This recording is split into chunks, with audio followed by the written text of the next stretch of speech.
Hello, friends, and welcome back. Thank you for joining us today as we will continue to read through the devotional To Be Like Jesus by Ellen G. White. As we near the end of October, the theme of temperance keeps echoing through these pages. And today's message brings it all together. Temperance isn't just about one area of life, it touches everything. Our topic for today's devotional is Temperance in all things is essential. Let's prepare our hearts with a song of meditation. More love to thee, O Christ, more love to thee. Ere the prayer I make on bended knee, this is my earnest plea. More love, O Christ, to thee, more love to thee, more love to thee. Once earthly joy I crave, sought peace and rest. Now thee alone I seek, give what is best.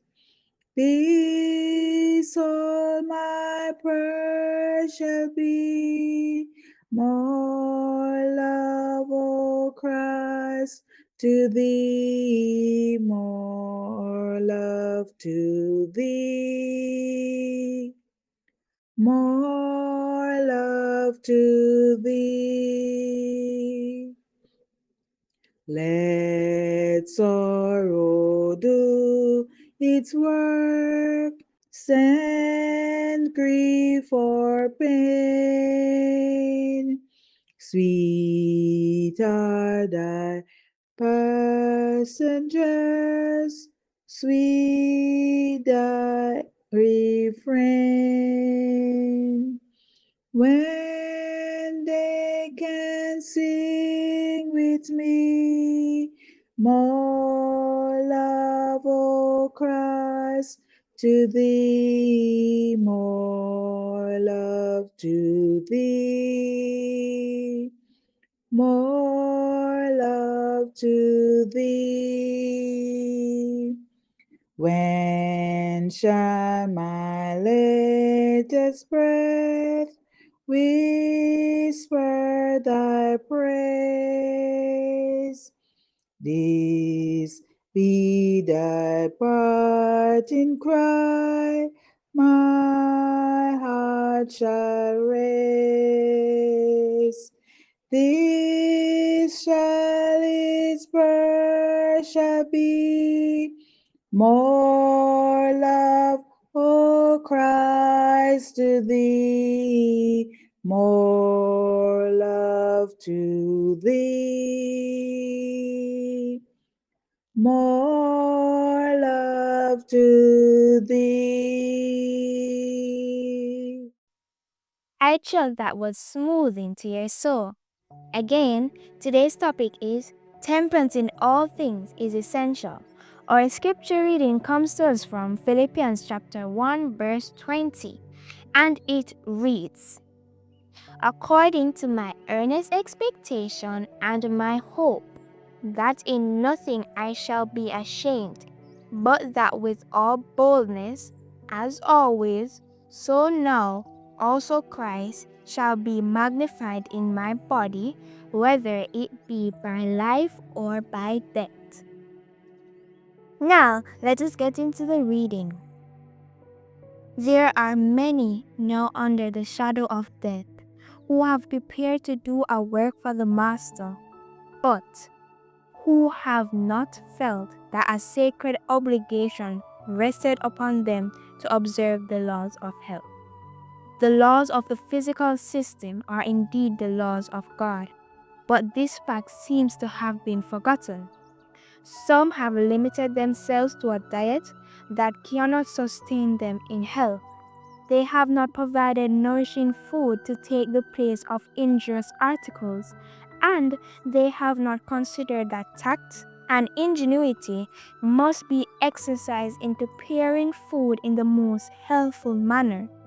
The system must be properly nourished in order to perform its work. There are many in the world who indulge pernicious habits. Appetite is the law that governs them. And because of their wrong habits, the moral sense is clouded, and the power to discern sacred things is to a great extent destroyed. But it is necessary for Christians to be strictly temperate. They should place their standard high. Temperance in eating, drinking, and dressing is essential. Principle should rule instead of appetite or fancy. Now, here's what it means to be true to God. It means much to be true to God. He has claims upon all who are engaged in His service. He desires that mind and body be preserved in the best condition of health.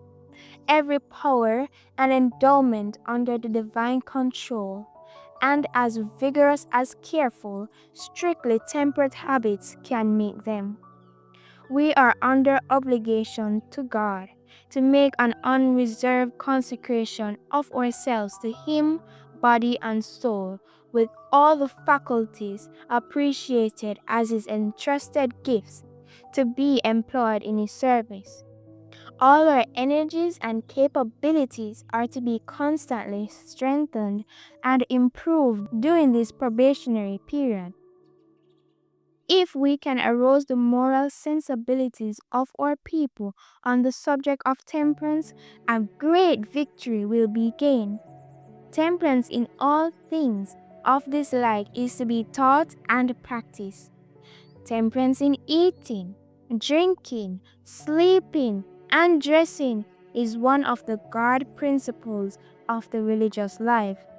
Truth brought into the sanctuary of the soul will guide in the treatment of the body.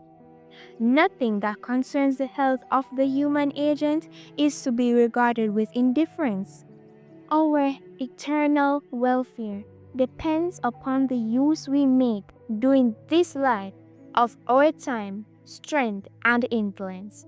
This reading was taken from the Review on Error, June 11, 1914.